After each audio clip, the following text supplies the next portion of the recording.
Hello guys, now we will discuss about diodes.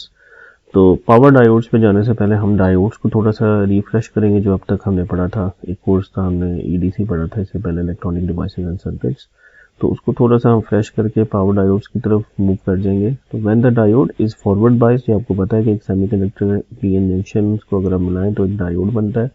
और जब इसको हम फॉरवर्ड बायस्ड का मतलब ये है कि पी को पॉजिटिव बैटरी के साथ टर्मिनल के साथ और एन को नेगेटिव बैटरी के टर्मिनल से अगर आप लगाएं तो ये फॉरवर्ड बाइस हो जाएगा और ये कंडक्ट करना शुरू कर देता है जस्ट लाइक अ स्विच। और इसके क्रॉस स्मॉल वोल्टेज डेवलप होता है जो कि 0.7 वोल्ट है। यानी अगर आप 12 वोल्ट के साथ इसको सीरीज में लगाएंगे तो आपको आउटपुट पे 11.3 समथिंग आपको मिल रहे होंगे, अगर वो ये सिलिकॉन का आपका जो है वो डायोड है। जर्मेनियम का है तो उसमें 0.3 का ड्रॉप आएगा और आपको अकॉर्डिंगली 11.7 वोल्ट के करीब करीब मिल जाएंगे। अच्छा, और आइडियल स्विच में क्या होता है कि ये वोल्टेज ज़ीरो होते हैं। ठीक है, जैसे हमने ये डिफरेंस पढ़ा हुआ है कि डिफरेंस क्या होता है प्रैक्टिकल स्विच और आइडियल स्विच में। तो ये प्रैक्टिकल स्विच की हम बात करेंगे। जो अगर प्रैक्टिकल डायोड है तो ड्रॉप करेगा, अगर आइडियल डायोड है अगर हम थ्योरेटिकली पढ़ेंगे तो वो 0 वोल्ट उसमें ड्रॉप आएंगे। अच्छा, when the diode is reversed biased, only a negligibly small leakage current flow through the device until the reverse breakdown voltage is reached। जब आप रिवर्स बाइस करेंगे तो ये लाइक ओपन सर्किट हो जाएगा और थ्योरेटिकली 0 एम्पियर होंगे, लेकिन प्रैक्टिकली कुछ ना कुछ उसमें लीकेज करंट फ्लो करेगा नैनो एम्पियर के अंदर, माइक्रो एम्पियर के अंदर। तो in normal operation reverse bias voltage should not reach the breakdown rating. अब ब्रेकडाउन रेटिंग पे वोल्टेज नहीं पहुंचने चाहिए क्योंकि इससे आपका डायोड ब्रेक डाउन हो जाएगा, उसकी लिमिट क्रॉस हो जाएगी और वो डैमेज हो सकता है। तो इसलिए आपने जो रिवर्स वोल्टेज अप्लाई करना है वो डायोड की जो पीक रिवर्स वोल्टेज की जो पीक इनवर्स वोल्टेज है पीआईवी है उससे कम अप्लाई आपने करना है, उसको उसकी लिमिट पे नहीं जाने देना। ठीक है। अच्छा, अब एनोड कैथोड है, यह सिंबल है आपके सामने। एनोड पे पॉजिटिव और कैथोड पे नेगेटिव करेंगे तो ये फॉरवर्ड बाइस्ड होगा और आपका जो आईडी करंट है वो इसमें फ्लो करेगा। ठीक है। अच्छा, डायोड की कर्व्स हैं, ये देखें नॉन लीनियर कर्व्स हैं कि अगर आप देखें कि 0 से लेके वी एफ तक बहुत थोड़ा सा करंट इसमें फ्लो करता है, लेकिन जैसे वी एफ को रीच करता है तो करंट आपका शूट कर जाता है। तो एक नॉन लीनियर इसकी जो है वो बिहेवियर है। और रिवर्स में देखें, जब आप नेगेटिव वोल्टेज अप्लाई कर रहे हैं इसके ऊपर तो ये इसका करंट ऑलमोस्ट ज़ीरो है और एक ख़ास वैल्यू के बाद ये एकदम नेगेटिव नेगेटिव जोन के अंदर, यानी ये क्या करता है, ये ब्रेक डाउन होके ये देखिए करंट इसका एकदम शूट कर गया। तो ये बेसिकली ब्रेक डाउन रीजन जो है वो आपका कहलाएगा। इसको हम कहेंगे फॉरवर्ड कंडक्शन। यहाँ पे अगर हम गौर करें इसको फॉरवर्ड कंडक्शन, और इसको यहाँ पे है रिवर्स ब्लॉकिंग, और यहाँ से आगे रिवर्स कंडक्शन है लेकिन ये ब्रेक डाउन रीजन के अंदर आ रही है। अच्छा, अब ये आइडियल डायोड है आपका कि जिसमें जब जो डायोड के क्रॉस वोल्टेज क्या होते हैं ज़ीरो और करंट मैक्सिमम है, ये फॉरवर्ड बाइज्ड है। और इस यहाँ पे करंट लीकेज में क्या है ज़ीरो और वोल्टेज आपका नेगेटिव आपने अप्लाई किया हुआ है इसके ऊपर। तो in view of very small current in the blocking state and small voltage in the conducting state, the IV characteristics of the diode can be idealised. ये आइडियल की जो है वो आईवी कर्व है। अच्छा, फिर डायोड्स में आ जाए कि at turn on the diode can be considered as an ideal switch. It turns on rapidly compared to the transients in the power circuit. However, at turn off, the diode current reverses for a reverse recovery time as shown in the figure. यानी कि अगर आपने diode को on करना तो ठीक है on हो जाएगा, लेकिन जब बंद करना है ना तो उसको आपको उसको एक थोड़ा सा टाइम देना पड़ेगा जिसमें वो सेटल हो जाए, जिसको हम कहते हैं रिवर्स रिकवरी टाइम। तो अगर आप उसमें उसको नहीं देते डायोड को और फिर दोबारा ऑन करा देते हैं तो ये सही तरह बंद नहीं होगा, क्योंकि इसको रिकवर करने के लिए थोड़ा सा टाइम चाहिए जिसमें ये ऑफ होगा। तो वो ऑफ टाइम आपको उसको देना पड़ेगा।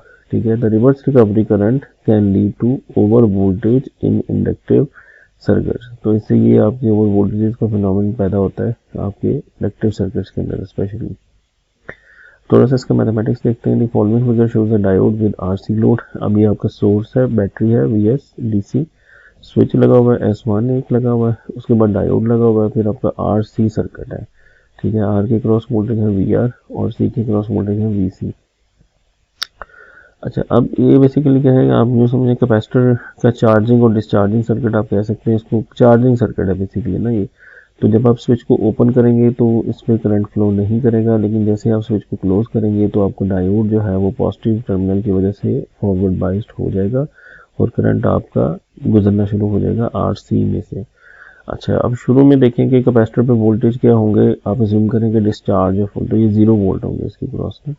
तो क्या होगा कि शुरू में कैपेसिटर मतलब ये कैपेसिटर का चार्जिंग सर्किट है ना, तो इसका जो वोल्टेज है वो बिल्डअप होना शुरू हो जाएगा। ठीक है ना, करंट इसमें जब फ्लो करेगा तो वोल्टेज बिल्डअप शुरू हो जाएगा। जब ये वोल्टेज इस सप्लाई वोल्टेज के बराबर पहुंच जाएगा तो ये करंट क्या हो जाएगा, जीरो। ये करंट होता है V1 minus V2 over R। शुरू में क्या होगा, VS minus zero over R, ये इसकी इनिशियल वैल्यू होगी और इसको हम कहेंगे पीक वैल्यू करंट की। फिर जैसे जैसे ये कैपेसिटर का वोल्टेज बढ़ता जाएगा, ये करंट कम होता जाएगा और अल्टीमेटली ये जीरो हो जाएगा। तो करंट की वेवफॉर्म क्या आएगी, आपको एक्सपोनेंशियल मिलेगी, डिक्रीजिंग। तो ये आपने इलेक्ट्रिक नेटवर्क एनालिसिस में बीएस में इसका पूरा एनालिसिस किया हुआ है।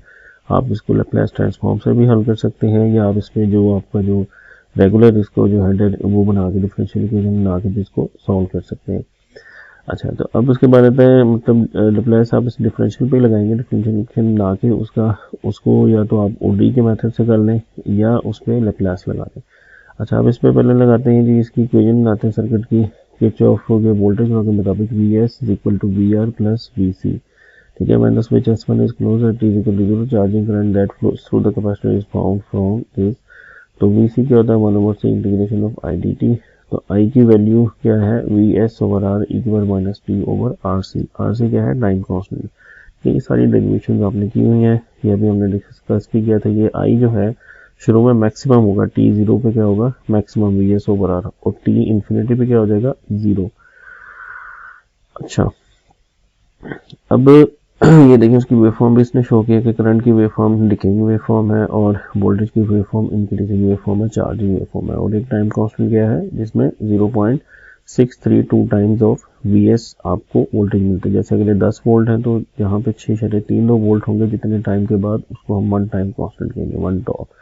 अच्छा, इसी तरह करंट चूंकि मैक्सिमम से डिक्रीज कर रहा है तो ये 63% डिक्रीज करेगा, तो अल्टीमेटली ये रह जाएगा 0.368 वी एस ओवर आर। तो ये बड़ा कन्फ्यूजन अक्सर चीज़ का होता है कि टाइम कांस्टेंट ये है या ये है।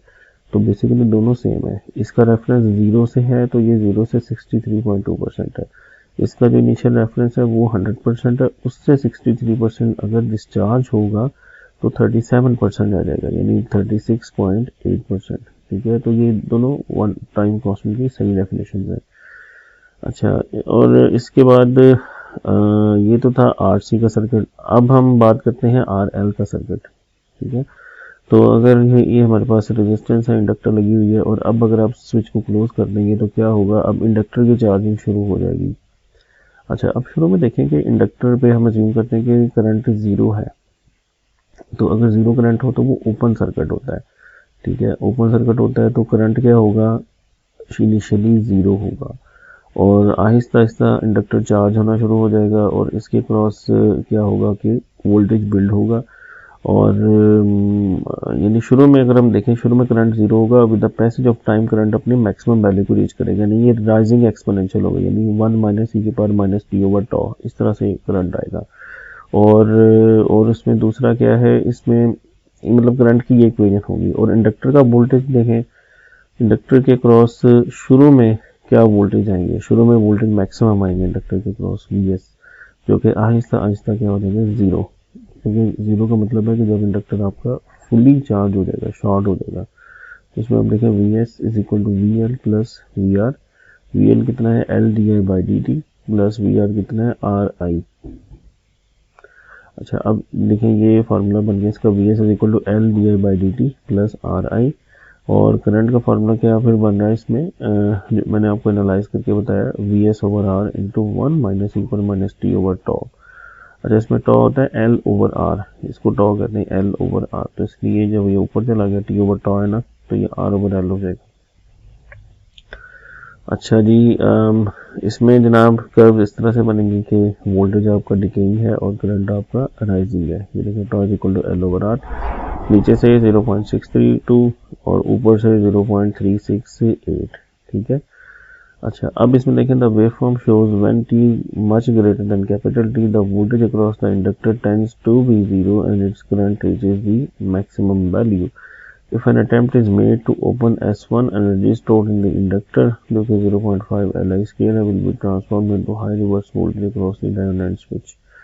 ये बड़ा इंपॉर्टेंट पॉइंट है बल्कि जब आप जैसे ही स्विच को करते हैं, उसको छेड़ते हैं स्विच को, तो उसकी पोलैरिटी रिवर्स हो जाती है. ठीक है, ये इंडक्टर की नेचर है. अच्छा जी, अब इसमें देखते हैं कि diode circuit is shown in the figure with R कितना है 44 ओम, सी कितना है 0.1 माइक्रोफैरेड. तो आर सी निकालने आप 44 multiplied by 0.1 microfarad. The capacitor has an, ये टाइम कांस्टेंट निकलेगा इनको प्रोडक्ट करके.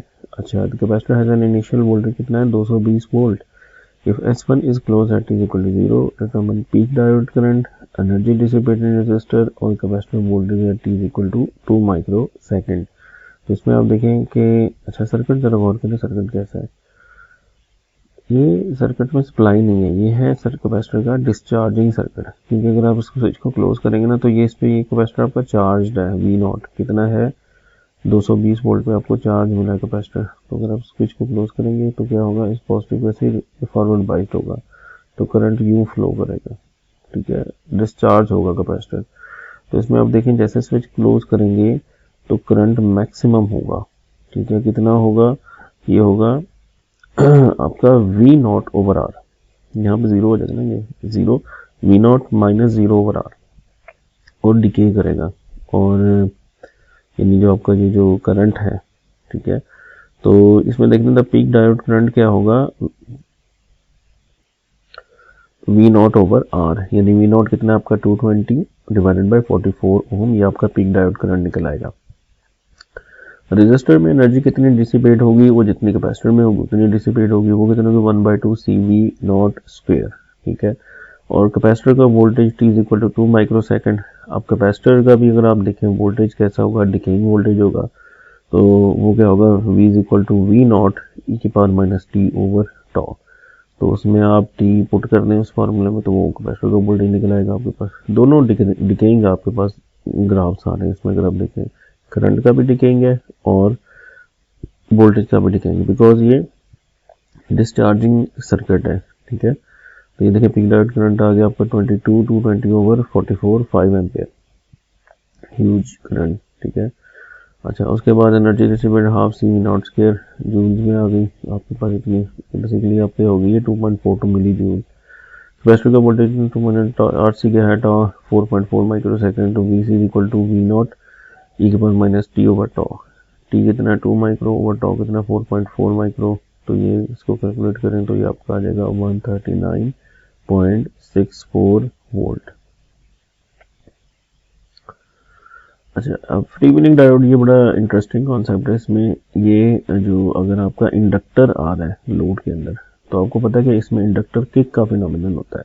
स्विचिंग के दौरान इसकी पोलैरिटी चेंज होती है और उससे जो स्विच होता है ना, उसमें डबल वोल्टेज डेवलप हो सकते हैं. मतलब ज़्यादा वोल्टेज सोर्स से डेवलप हो सकते हैं, जो कि इसको अल्टीमेटली क्या करेंगे, damage. So if the switch S1 is closed, a current is established through the load, and then if the switch is open, a path must be provided for the current in the inductive load. फर्ज करें कि ये switch close था, तो उस सूरत में क्या होगा, आपका इंडक्टर चार्ज होगा प्लस माइनस. अगर इस स्विच को आप ओपन कर देंगे तो इसकी पोलैरिटी चेंज हो जाएगी, because inductor will try to keep this current flow. Inductor क्या करता है कि अपने कॉज को अपोज करता है. तो उसमें आप देखें कि इंडक्टर के क्रॉस वोल्टेज डेवलप हो जाएंगे माइनस प्लस, जो कि इसमें एड अप होके, ठीक है, Vs प्लस VL इस पर यहाँ पर आ जाएंगे स्विच के क्रॉस, डबल वोल्टेज आ जाएंगे. मतलब डबल हम कह रहे हैं इस तरह की हम अज्यूम करें अगर यहाँ पे इसके बराबर वोल्टेज आ जाए, इसमें अक्यूमुलेट हो जाए, तो आपका स्विच डैमेज हो सकता है. तो क्या चीज़ प्रॉब्लम कर रही है, ये वोल्टेज इसका VL. तो उस वोल्टेज को हमें ख़त्म करना है. तो उसके लिए आप उल्टा डायोड लगा दें, क्योंकि जैसे ही इसमें माइनस प्लस होगा तो ये आपका फॉरवर्ड बाइस्ड होकर इसको वोल्टेज को किल करके यहाँ पे जस्ट जैसे थ्योरेटिकली 0 वोल्ट है वो आ जाएगा, शॉर्ट हो जाएगा. तो Vs प्लस VL अब 0 हो जाएगा. तो इस तरह से इसको हम कहते हैं फ्री व्हीलिंग डायोड, जो कि RL लोड के क्रॉस लगाना ज़रूरी होता है. तो this is normally done by connecting a diode DM called a free wheeling diode.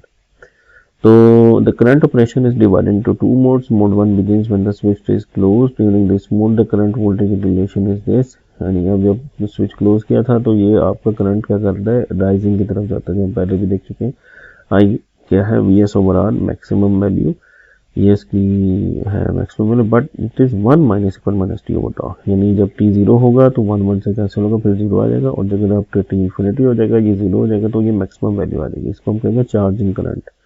तो उसमें ये सूरत हाल होगा वी एस आई वन, ठीक है, और उस एल ओवर ये जो है, सॉरी, ये आपका जो है ये वाली रिलेशन निकल आएगा इसका, इस सर्किट का. यानी ये जो सर्किट है आपका लेफ्ट साइड पे, ये इस तरह का एरो के बाद ये देखिए ये इस पे चेंज हो जाएगा.